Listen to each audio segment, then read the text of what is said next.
Roberts. You know, John Roberts, I have to say, was a tougher question only because I find him to be a very compelling person, you know, in conversation individually. He's clearly smart, very thoughtful. I will tell you that how I've seen him operate since he went to the bench confirms the suspicions that I had and the reason that I voted against him. And I'll give you one very specific instance, and this is not a stump speech. All right. I think one of the... When I pick this up, it means... Right, exactly. I'm getting the cues. I'm getting the cues.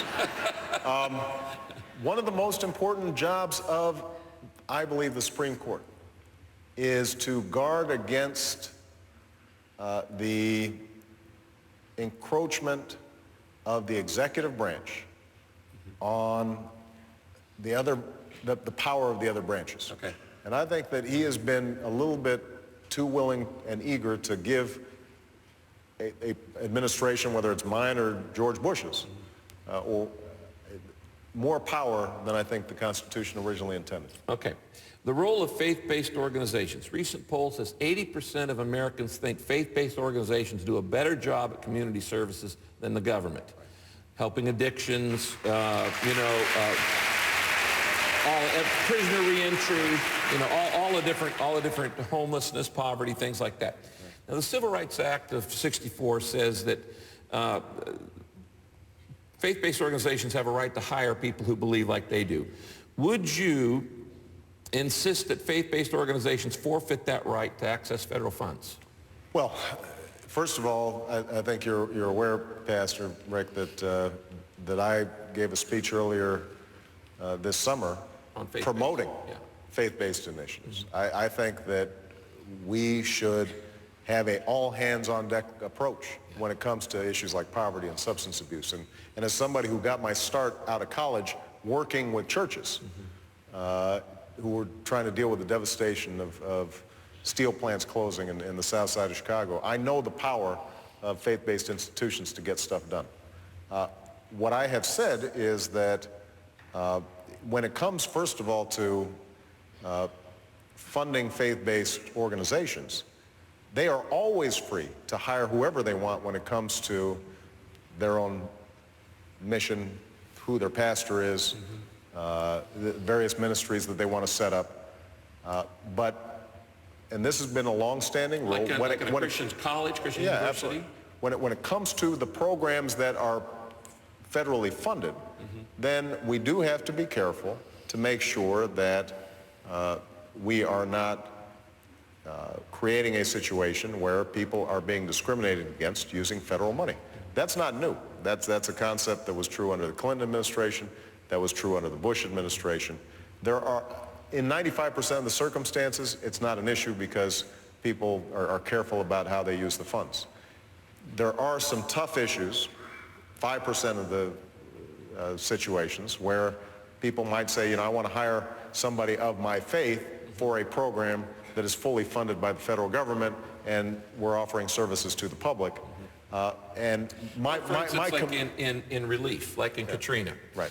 If I took people to Katrina and I wanted to hire some people to do relief, I would still, if I took federal money to help in that relief, I wouldn't be able to say, I only want people who believe like we do. Well, it's one of those situations where the devil's in the details. I think, generally speaking, faith-based organizations should not be advantaged or disadvantaged when it comes to getting federal funds by virtue of the fact that they're faith-based organizations. Okay. They just want a level playing field. But what we do want to make sure of is that, as a general principle, we're not using federal funding to discriminate. But that is only when it comes to the narrow program that is being funded by the federal government. That does not affect any of the other ministries that are being taken that are taking place. Okay, let's go to education. America right now ranks 19th in high school graduations. We're first in incarcerations. Not good. Not good.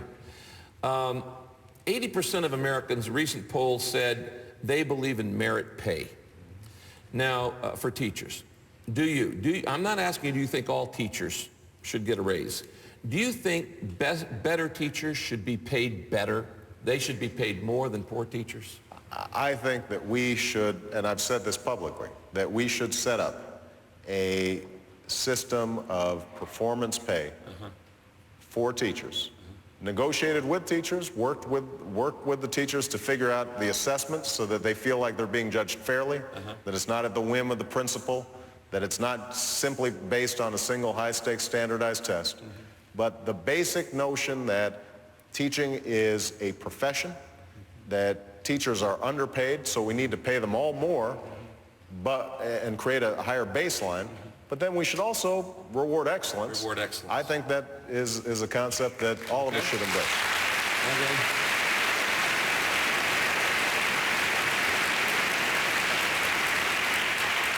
Okay, taxes. This is a real simple question. Define rich. Okay, I mean, give me a number. Is it 50,000, 100,000, 200,000? Everybody keeps talking about well, who we're going to tax. How do you define that? You know, if you've got book sales of 25 million, then you qualify. And I just want to. Okay. All right. No, I'm not asking about me. Look, here's how I think about it. Here's how I think about it. And this was reflected in my tax plan. If you are making $150,000 a year or less as a family, then you're middle class. Middle class. Or you may be poor, right? I mean, but 150 down, you're basically middle class. Obviously, it depends on region where you're living. In this region, you're poor. Yeah. Well, depends. I don't know what housing prices have been doing lately.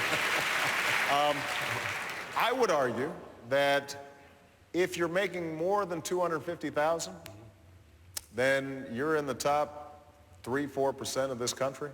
You're doing well. Now, these things are all relative, and I'm not suggesting that everybody who's making over $250,000 is living on easy street.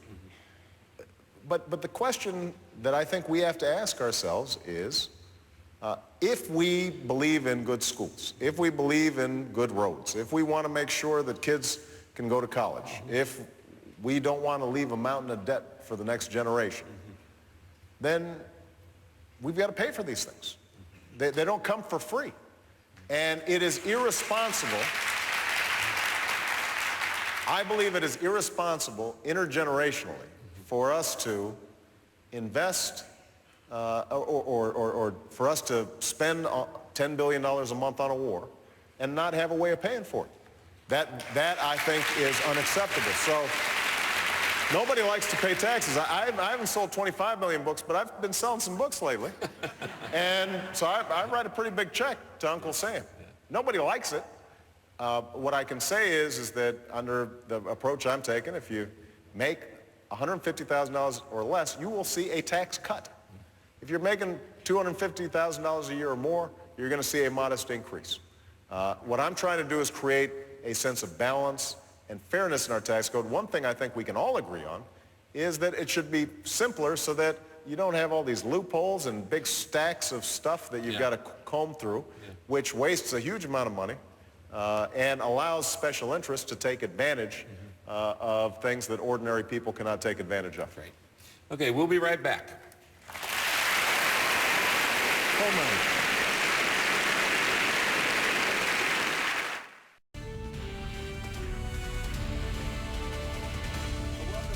The Saddleback Civil Forum on the presidency.